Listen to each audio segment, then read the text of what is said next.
Like Saturdays in the rocket sun. Hi, so today I thought I would do a video. I'm just sharing what I've been learning about the ingredients in makeup. And maybe you've heard about this topic before, but a lot of makeup and other products too, skincare, hair care, all kinds, has actually pretty toxic ingredients. And it's kind of scary, but this isn't a video to make you scared or run for your life or feel like you gotta like burn all your makeup or anything like that. I just want to share what I've learned. Then that way you have the information and you can make an informed decision. Now here are, you'll see coming across the screen, what's called the Dirty Dozen of makeup ingredients. And basically, just to save time, I'm not gonna go over what each and every one does or the concern with each, but I'm just going to do a very brief overview. And if you want more detailed information, you can check out my blog. I will put a link down below for that, and then also a list of references that you can read up on. But basically, a lot of these are carcinogens. They're linked to cancer. They are known to cause endocrine disruptions, which is like your hormone system. They cause organ toxicity because your skin is your largest organ, and so then as your makeup is on your face and on your skin throughout the day, it gets absorbed. And so yes, your organs get these toxins in them, and it can cause problems, even toxins in your brain and even in your reproductive organs. And even if you're young and have no desire to have kids anytime soon, you may want to someday, and it's important to know that some of these ingredients are linked to that. And unfortunately, I have several friends who have had a hard time trying to conceive and get pregnant, and it's just really heartbreaking. I'm not saying that if you've used a lipstick one time and it's got parabens in it that you're going to have all these serious health problems. No, you're going to be fine. Or you might be thinking, well, there's such a small amount of these things in my makeup, who cares? It can't be that big of a deal. Well, yeah, if you use it one time or very occasionally, it's probably not a big deal and you'll probably be fine. But you need to look at the cumulative effect. So most people wear makeup, it varies from person to person, but some people maybe a couple times a week, and someone else might wear makeup every single day. And if you're using it every single day, and it's not just one of your products, it's all of your products. It's your lipstick, your blush, your foundation, eyeshadow, everything. And if you also want to add on top of that the ingredients, the toxic ingredients that are in your other products like shampoo and conditioner, hairspray, lotions, candles, food, I mean, all kinds, it adds up. Excuse me, it adds up in a hurry. And so really all I'm trying to do, and I'm not perfect, I'm not saying I don't have or use anything that is has even any toxins in it whatsoever. I just am trying to minimize that as much as possible. And so basically most of my products only have a low level of concern as far as their ingredients go. So what I'm going to be doing is a series kind of reviewing different brands and doing a best and worst of as far as their ingredients go. And there might be, you'll find there's some surprises. I was surprised when I looked at some of these things.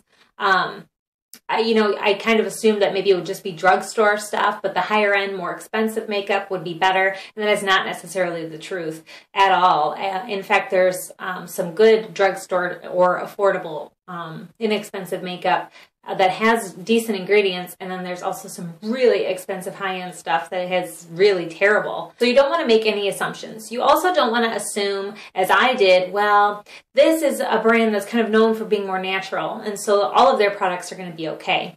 That's not true. For example, Bare Minerals and Tarte, while some of their products are great and have wonderful ingredients, that's not the case for every single one. Some of them have moderate levels of concern, health concerns, and then some of them even have high levels of health concerns for their ingredients.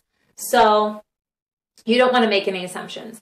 And when I started reading into this, I got pretty sad because I kind of thought, oh great, now I'm going to be stuck using like crappy makeup, and what if it doesn't last or doesn't blend well, or what if it's really expensive and I'm going to be paying all this money for this crappy makeup.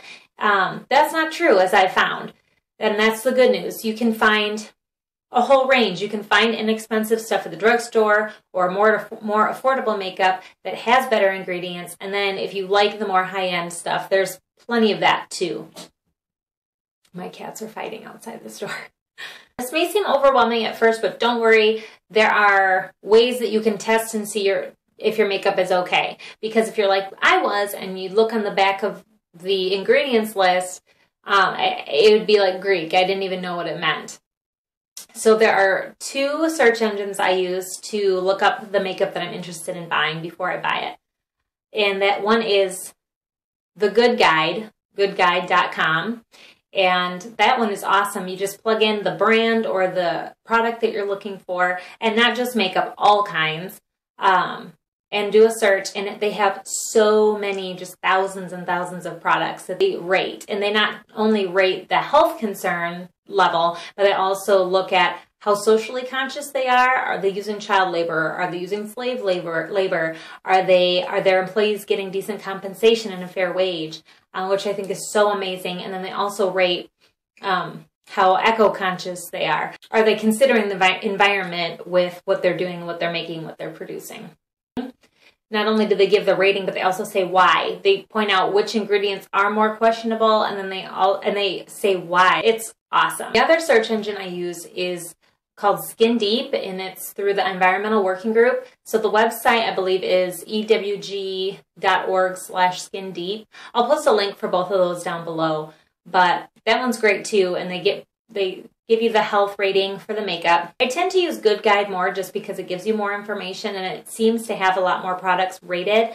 But when I can't find a product on Good Guide, I go over to Skin Deep. And what is nice about that is, say you've plugged your product into both and neither of them have it rated.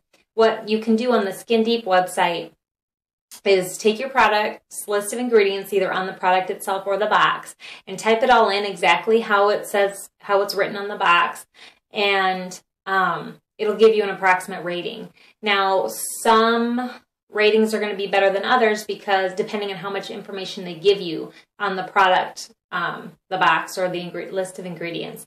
Some companies will give you a percentage as far as how much of a product is, how much of an ingredient is in the product, and some don't. And so obviously the more information you have, the more accurate your rating's going to be.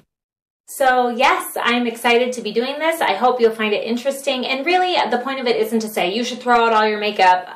Really, you can make your own decision and draw your own conclusions with the information. So say that you've got some makeup and it turns out that there's a lot of really high concern toxins in it. You can throw it away. You can, return it to places like Walgreens or Sephora, Ulta, CVS, places that you can return used makeup and get your money back or get store credit, so you can use then use that money to purchase makeup that has better ratings, that has better ingredients. Or you can totally say, I don't care, I'm going to keep using it, it doesn't matter. Or you might find that some of your products that you really, really enjoy using have a moderate level of concern in their ingredients, and then you can, make up your mind from there. Do you want to continue using it or not? Or maybe you want to use the rest of it up and not repurchase it, or only use it very occasionally. It's up to you. These websites give you a scale, from 0 to 10 to how good or how toxic the ingredients are, how concerning. And then you can kind of make up your mind from there. Make up your mind. Okay, I know, I'm cheesy, whatever. That's it. Like I said, go to my blog if you want more information on this. And also leave me a comment below if there's a particular brand or product that you'd like me to review. I'm really excited about this, and I hope to not just do makeup, but also, nail polish and skincare and other things. Maybe even do some tutorials using some makeup that you can feel good about. And I think that's it. So thanks a lot for watching. Give me a thumbs up on this video if you found it helpful, if you're feeling it. And be well and be good to one another. Bye. Like Saturdays in the rocket sun.